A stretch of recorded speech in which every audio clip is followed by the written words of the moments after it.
Hello students, this is class 8 and now we are continue our chapter number 3rd which name is coal and petroleum which is taken from chemistry, and this is chapter number 3rd. Students, in our previous video we already discussed about the natural gas and limited amount of fossil and fuels. And now we are going to start the new topic which name is conservation of fossil fuel कि जो fossil fuel है उसका conservation हम लोग कैसे करेंगे, किस तरीके से हम लोग कर सकते हैं. फॉसिल फ्यूल को सेव करना, उसका कंजर्वेशन करना ये तो नीडफुल है ही, बट उसका कंजर्वेशन जो है, उससे संरक्षण जो है वो किस तरीके से करेंगे ये अब हम लोग देखते हैं कुछ टिप्स के थ्रू. तो यहाँ पर क्या होता है स्टूडेंट्स, अगर हम लोग कंजर्वेशन ज़्यादा करेंगे फॉसिल फ्यूल का तो वो क्या रहेंगे, लॉन्ग लाइफ तक के एग्जिस्ट कर पाएंगे और उसका यूज़ जो है वो आने वाली जनरेशन भी कर पाएंगी, है ना. तो अब हम देखते हैं क्या करते हैं. अगर इसके पहले हम लोग पढ़ते हैं ये वाली story. So after reading the article in the Petroleum Express magazine, Chiara was thinking what would be the life if there were no fossil fuels. What do you think. देखिए, जब जो चियारा है वो आगे की जब मैगजीन पढ़ती है तो वो ये रियलाइज़ करती है कि अगर फॉसिल फ्यूल्स ना हो या फिर वो ख़त्म हो जाएंगे या फिर हम उसका कंजर्वेशन नहीं करेंगे और एक समय के बाद जब वो ख़त्म हो जाएंगे तो फिर हमारी जो लाइफ है वो कैसी रहेगी भाई. तो इसका कंजर्वेशन करना बहुत ज़्यादा ज़रूरी है ना. सो देखते हैं यहाँ पे, conservation of fossil fuels is the only way to make sure the remaining available for long runs.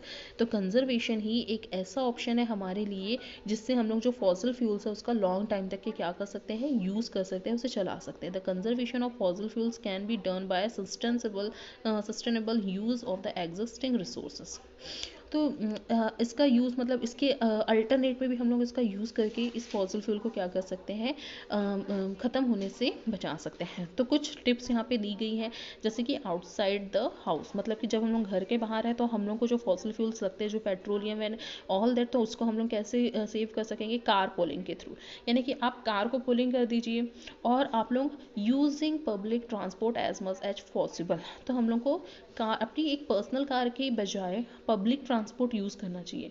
क्योंकि देखिए, कार में भी आप लोग 3 लीटर पेट्रोल डालेंगे, पब्लिक ट्रांसपोर्ट में भी 3 लीटर पेट्रोल डालेंगे. कार में आप अकेले जाएंगे और जो पब्लिक ट्रांसपोर्ट रहेगा उसमें आप ग्रुप ऑफ पीपल एक साथ ट्रैवल करेगा उतने ही पेट्रोल में, है ना. तो ज़्यादा से ज़्यादा अगर पब्लिक ट्रांसपोर्ट यूज़ होगा बजाय सेपरेट पर्सनल अपनी व्हीकल के, तो हम लोग क्या कर सकते हैं, फॉसिल फ्यूल को सेव कर सकते हैं. Turning of the engine when waiting at the traffic signal. जब भी आप ट्रैफिक सिग्नल में खड़े होंगे तो आपको पब्लिक जो अपना इंजन है उसको ऑफ कर देना चाहिए ताकि जो आपका पेट्रोल है वो फालतू में न जले, है ना. नेक्स्ट है हमारा, getting the automobiles checked and service regularly. हमें अपने जो गाड़ी है, ऑटोमोबाइल्स है, उसको रेगुलरली चेक करते रहना चाहिए और उसकी सर्विस, मतलब कि उसको सर्विसिंग हमेशा कराते रहना चाहिए जिससे कि जो पेट्रोल है उसमें ज़्यादा यूज़ ना हो. Avoiding driving aggressively and maintaining constant speed. हमको अपनी जो स्पीड है उसको मेंटेन करना चाहिए, है ना. और जो अपनी स्पीड है उसको कांस्टेंट रखना चाहिए और जो ड्राइविंग एग्रेसिवली, मतलब कि बहुत फास्ट जो ड्राइविंग चलाते हैं उसको मेंटेन करके रखना चाहिए. Making sure that the tyres of the vehicles have correct air pressure. आपकी जो गाड़ी है उसमें बराबर से जो हवा है वो भरी हुई होना चाहिए, उसमें एयर भरी हुई होना चाहिए. मतलब कि उसमें ऐसा नहीं कि जैसे देखिए, जब आप लोग बाइसिकल चलाते हैं तो अगर उसमें कम हवा रहेगी तो आपको जो है वो बहुत ज़्यादा खींचना पड़ता है साइकिल को, है ना. आपका जो प्रेशर है वो ज़्यादा लगने लगता है और जब आप साइकिल में हवा ज़्यादा भर लेते हैं तो क्या होता है, आपकी मेहनत कम लगती है. तो सेम वैसे ही बेटा गाड़ी का होता है ना. जब भी जो व्हीकल्स है, जब हम लोग उसमें पेट्रोल, जो उसकी जो गाड़ी है अगर उसमें हवा कम रहेगी तो आपका पेट्रोल बहुत ज़्यादा लगेगा और अगर उसके टायर में हवा, एयर प्रेशर ज़्यादा रहेगा तो आपका पेट्रोल कांस्टेंट लगेगा. ठीक है, मतलब एक लिमिट अमाउंट में लगेगा. Avoiding the application of excessive brakes and accelerations. मतलब कि देखो यहाँ पे क्या है, देखिए जब आप बहुत ज़्यादा स्पीड रखते हैं गाड़ी की और जगह जगह पे जब ब्रेकर आ जाते हैं तो आप क्या करते हैं, बार बार उसमें ब्रेक लगाते हैं. तो स्टूडेंट्स, आप इस बात का ध्यान रखिएगा कि गाड़ी की स्पीड अगर तेज़ रहेगी और जब आप बार बार ब्रेक लगाते रहेंगे तो क्या होगा, बार बार ब्रेक लगाने से जो आपका पेट्रोल है वो बहुत ज़्यादा लगता है. इसलिए एक लिमिटेड स्पीड रखिए जिससे आपको एकदम से बार बार अचानक से ब्रेक लगाने की ज़रूरत ना पड़े.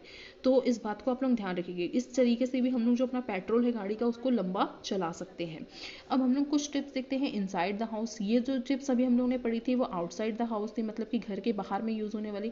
अब घर के अंदर में किस तरीके से हम लोग सेव कर सकते हैं, तो जब खाना बनाने के लिए जिस गंज या बर्तन का आप लोग यूज़ करते हैं उसके प्लेस पे आप लोग प्रेशर कुकर का यूज़ कर सकते हैं कुकिंग के लिए। Soak pulses and the lentils before the cooking, आप इस तरीके का जो पल्सेस है मतलब कि जो दाल वगैरह होती है उसको पहले से ही भिगा के रख दीजिए। जैसे कि आप तुरंत अगर दाल को चढ़ाएंगे, है ना, पल्सेस मतलब कि दाल, अगर आप दाल को तुरंत चढ़ाएंगे तो उसमें क्या होंगी, आपको गैस बहुत ज़्यादा लगेगी। तो बेटर है कि आप उसको 4-5 घंटे पहले भिगा दीजिए, है ना। तो जहाँ पे जो आपकी प्रेशर कुकर में दाल है वो 15 मिनट लेती है, तो जब आप भिगा के रख देंगे उसको 4-5 घंटे तो वो सिर्फ आपके 5 मिनट में रेडी हो जाएगी बन के। Soak rice before cooking, soak rice take in almost 40% less energy to cat cook. अगर आप जो राइस है जब बना रहे हैं तो उसको आप पहले से ही क्या कर दीजिए, सोक करके रख दीजिए, मतलब कि उसमें पानी डाल के रख दीजिए, भिगा के धो धा के उसमें पानी डाल के रख देंगे तो क्या होगा, आपकी 40% तक की जो गैस है वो सेव हो जाएगी, एनर्जी सेव हो सकती है। Before lighting the stove keep all the materials and utensils ready for cooking. ऐसा नहीं होता कि मतलब जैसे कि आप बर्तन रखने ही वाले हो और सबसे पहले आपने लाइटर ऑन कर दिया, नहीं, ऐसा नहीं करिए।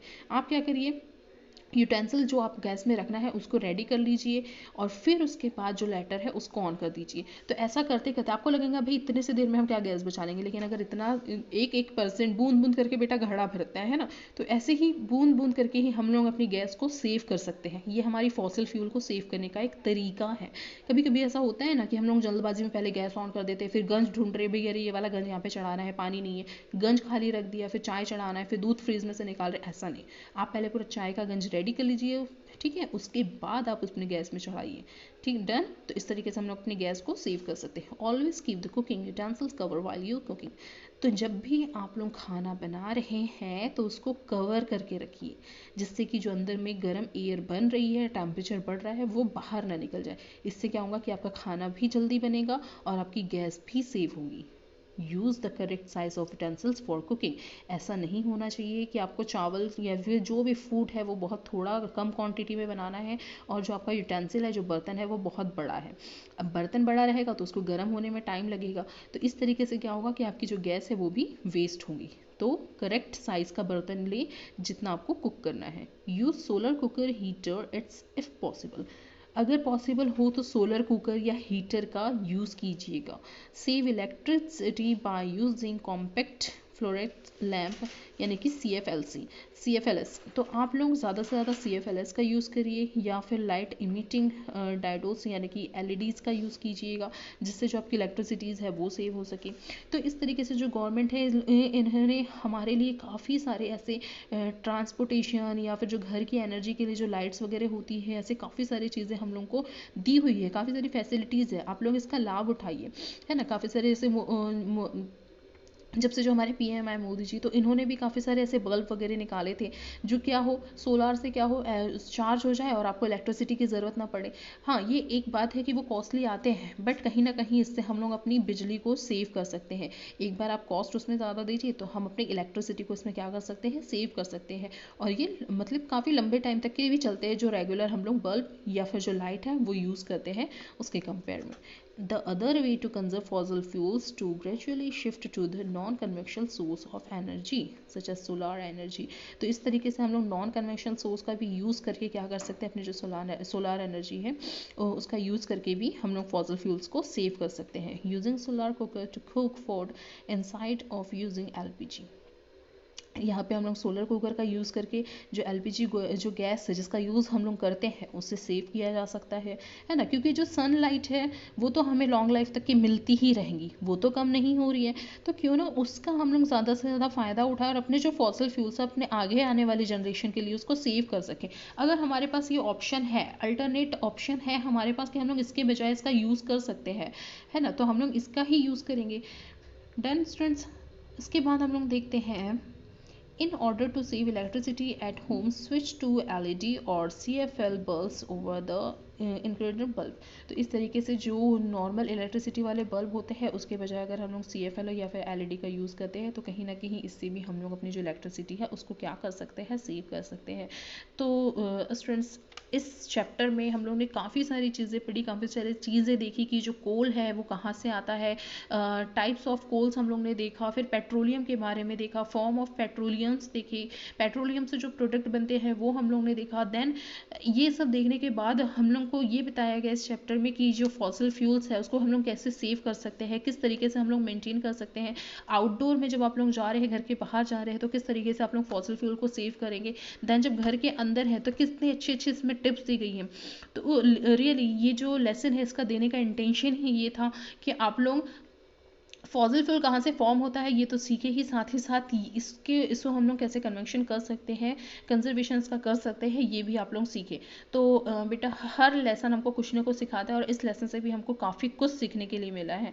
तो जो भी हमने सीखे हैं उम्मीद है कि आप लोग इसे फॉलो भी करेंगे अपनी लाइफ में और अपने फ्रेंड्स को भी बताएंगे। जैसे कि यहाँ पे एक बहुत अच्छी चीज़ थी कि बार बार गाड़ी के ब्रेक्स लगाने से, है ना, ब्रेक्स मारने से, जब आप लोग गाड़ी चला रहे हैं बहुत ज़्यादा स्पीड में और बार बार जब आप लोग उसको ब्रेक मारेंगे तो आपका जो पेट्रोल है वो बहुत ज़्यादा लगेगा। बहुत अच्छी मतलब इसमें टिप बताई गई है कि जो डेली यूजेस में भी आप लोग गाड़ियाँ चलाते हैं, व्हीकल्स चलाते हैं, तो उसमें आप लोग अपना पेट्रोल किस तरीके से सेव कर सकते हैं। इसलिए बोलते हैं एकदम से ज़्यादा स्पीड में मत जाइएगा, ठीक है, नॉर्मल स्पीड रखिए जिससे आपको बार बार ब्रेक लगाने की ज़रूरत ना पड़े।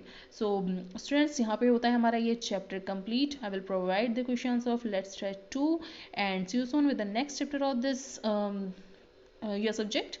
So till then, take care, bye bye.